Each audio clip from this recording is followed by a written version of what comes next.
14واں حصہ کتاب تشدد کا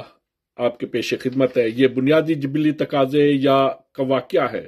مثال کے طور پر مادرانہ اور پدرانہ شفقت اور محبت کا جذبہ، اسی طرح اکٹھے رہنے کا جذبہ، اور پھر ایک طرف غرور، تکبر اور غصے کا جذبہ، تو دوسری طرف انکساری، عاجزی، فروتنی اور مجبوری کا جذبہ،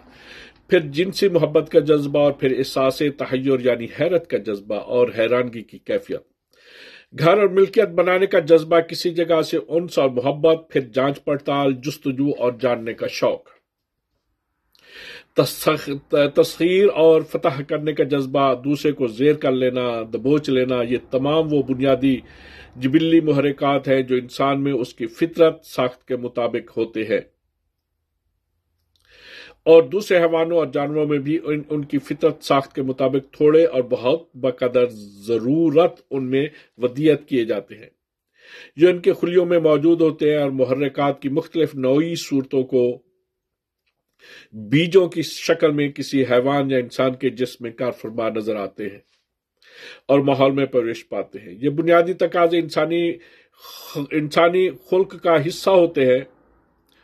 اور معاشرے کی پرورش اور ضمیر کی نشو و نما کے ذریعے سے یہ آہستہ آہستہ اخلاق کی سطح اختیار کر لیتے ہیں۔ یہ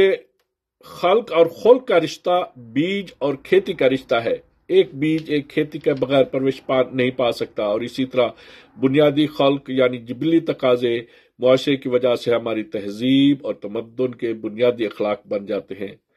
اس عمل کو نفسیات میں ایک سطح پر عمل ارتفاع یا تسعید کا عمل قرار دیا جاتا ہے۔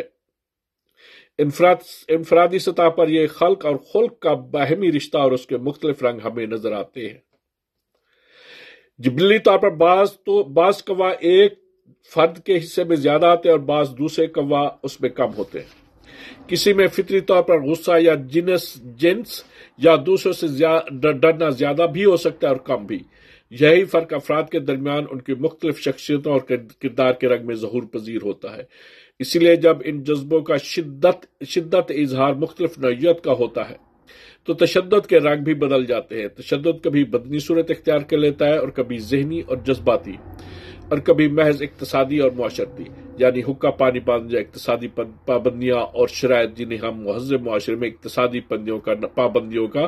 نام دیتے ہیں، یعنی اکنامک سینکشن کا نام دیتے ہیں۔ تشدد کا اظہار تھپڑ مار کر بھی ہو سکتا ہے، گالی دے کر بھی ہو سکتا ہے، مذاق اڑا کر بھی ہو سکتا ہے، تمدنی یا اقتصادی بائیکاٹ کر کے بھی ہو سکتا ہے، یا آپ اس کو لا تعلقی کی سزا دیں، کیونکہ انسان میں بنیادی جذبہ ہے کہ وہ سماج میں دوسرے افراد کے ساتھ منسلک رہے۔ جب ہم بنیادی حقوق تلف کرنے کا کوئی انداز بھی اپنا لیتے ہیں تو ہم تشدد کا رنگ اختیار کر رہے ہوتے ہیں۔ انہی بنیادی حقوق کی حق تلفی کے باعث ہم افراد اور معاشروں کو بعض اوقات افلاس اور مظلومیت کی چکی میں پستے دیکھتے ہیں، اور کبھی مزاحمت، غصہ، بغاوت اور آزادی کی کشمکش اور جنگ سے نبرد آزما پاتے ہیں۔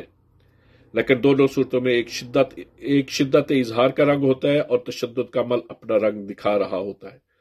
اسی لیے تشدد کے اخلاقی سطح اور جواز کیا ہوتا ہے، یہ اقدار کا مسئلہ ہے جو اس وقت موضوع سخن نہیں۔